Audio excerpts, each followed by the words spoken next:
এই চিন্তার পরিবর্তন আনার জন্য হলো এই মেহনত। আমরা যেটু করছি এইটুক, শুধু এইটুকের নামই মেহনত না, মেহনত হলো চিন্তার পরিবর্তন আনা। যতদিন পর্যন্ত চিন্তার পরিবর্তন না আসবে তা আমাদের মেহনত অসম্পূর্ণ থেকে যাবে। অসম্পূর্ণ জিনিসের থেকে কোনো পূর্ণ ফলাফলের আশা করা যায় না, কেউ কোনোদিন করে না।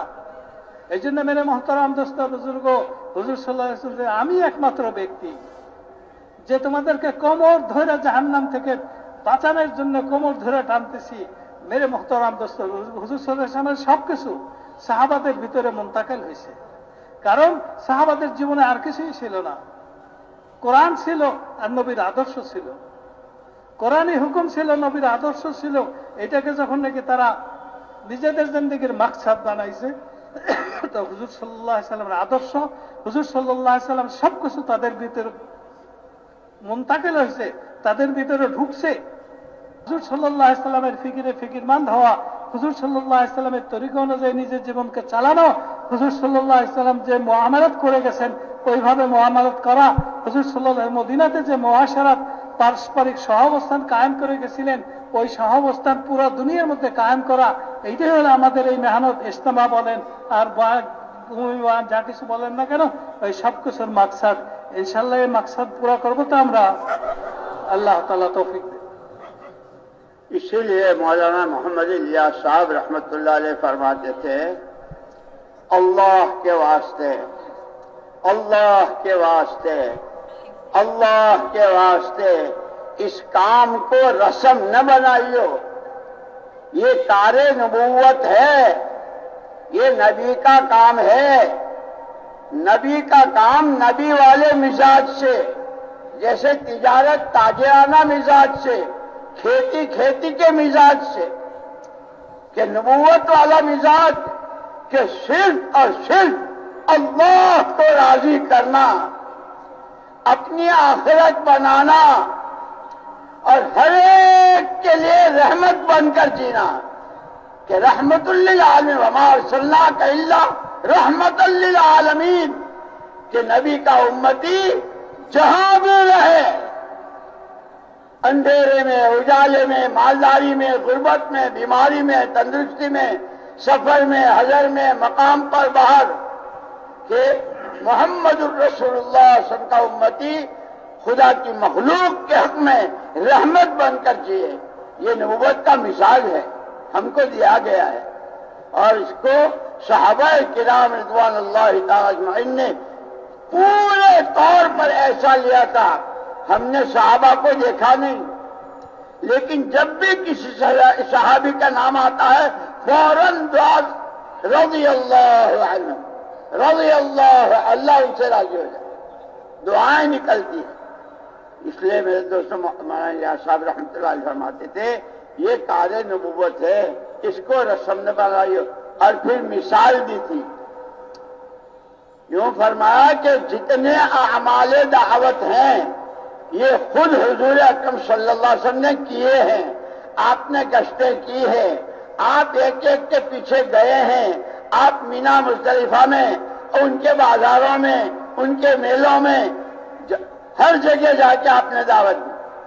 फरमाया आज भी इन अमलों में गलत यकीन के सही यकीन से बदलने की, गुनाहों के ताअत और इबादत से बदलने की, जहालतों के इल्म नबूवत से और इल्म कुरान से बदलने की, गफलतों के अल्लाह की याद और इस्तिहजार से बदलने की, बदअखलाकी के अखलाक की बुलंदियों से बदलने की, अगराज दुनिया तलबी, खुद गर्जी, इस सब के इखलास से बदलने की आज भी वही तासीर है जो हुजूर पाक सल्लल्लाहु अलैहि वसल्लम के जमाने में थी।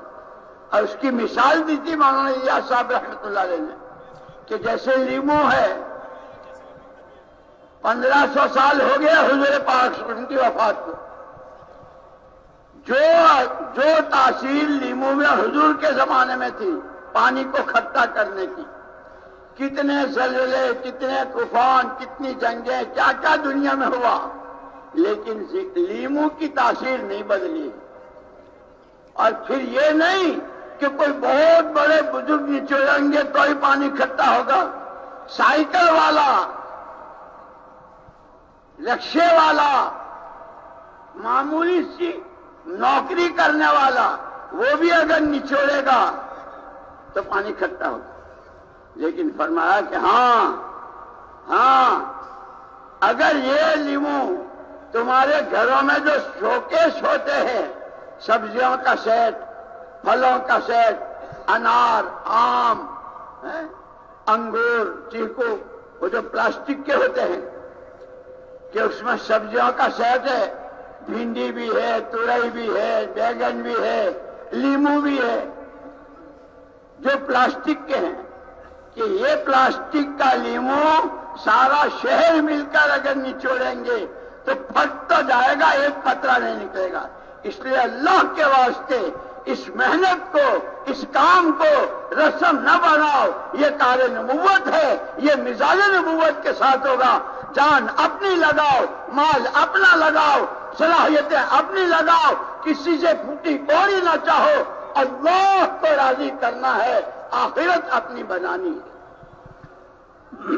मेरे मोहतरम दोस्तों और बुजुर्गों, हजरत ইলিয়াস রহমতুল্লাহ আলাইহি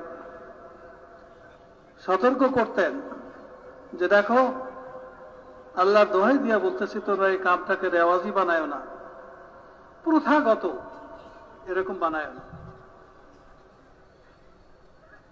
এটা দাওয়াতের কাম, নবীদের কাম, আখিরি নবীর কাম। এটাকে রেওয়াজি বানানো যাবে না। এটাকে করতে হইলে নববী মেজাজের সাথে করতে হবে। যেমন ব্যবসা করতে হলে ব্যবসায়ী মেজাজে করতে হয়, দারোগার মেজাজ দিয়ে ব্যবসা করা যায় না। ক্ষেত খামারে কাজ করতে হলে কৃষকদের মেজাজ নিয়ে করতে হয়। চাকরি করতে হলে চাকরির মেজাজ নিয়ে করতে হয়। জমিদার ছেলের মতো আচরণ করে চাকরি করা যায় না। প্রতিটা জিনিসের জন্য নিজস্ব একটা মেজাজ আছে, স্বকীয়তা আছে, স্বভাব আছে। ওই স্বভাব দিয়ে ওই নীতিমালা অনুযায়ী করতে হয়। বলে যেহেতু এটা নববী কাম, এই কামটা করতে হবে নববী মেজাজ দিয়ে করতে হবে। নববী মেজাজ নিয়ে সেই করতে পারবে যার মধ্যে তিনটা জিনিস থাকবে। একটা হলো এই কামটা করবে শুধুমাত্র আল্লাহ তাআলার জন্য, আল্লাহকে রাজি করার জন্য। কেন করবে ভাই? শুধুমাত্র আল্লাহ তাআলাকে রাজি করার জন্য, কোনো কিছুর আশায় না, কোনো লাভে না, কোনো লোভে না। দুই নম্বর হলো ভিতরে তলব থাকবে জাহান্নাম থেকে কি করে বাঁচতে পারি। ভিতরে তলব থাকবে, জ্বলন থাকবে জাহান্নাম থেকে কি করে মুক্তি পাই। তিন নম্বর হলো জগৎবাসীর জন্য রহমত হিসেবে বাঁচতে হবে, আমাকে দিয়ে কোনো মানুষের জন্য কষ্ট না পায়।